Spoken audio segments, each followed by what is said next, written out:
Le ramadan, c'est une période où les gens sont sédentaires, les gens ne bougent pas assez, mais c'est aussi une période où les gens, ils prient beaucoup.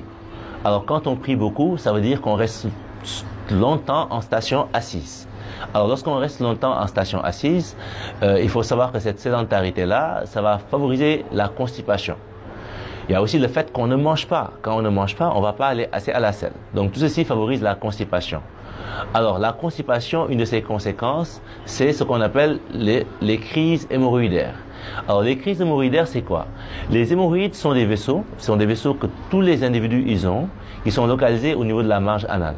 Alors, chez les individus qui ont tendance à être souvent constipés, ils vont avoir tendance à pousser pour pouvoir déféquer.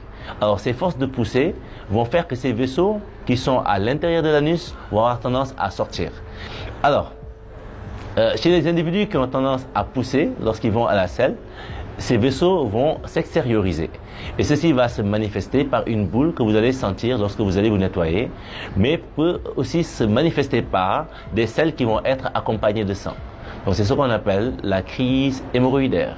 Alors, le fait de rester en position assise, le fait de ne pas assez bouger, le fait de ne pas assez boire, le favorise. Voilà pourquoi, durant le ramadan, beaucoup de personnes ont tendance à avoir des manifestations, des crises hémorroïdaires.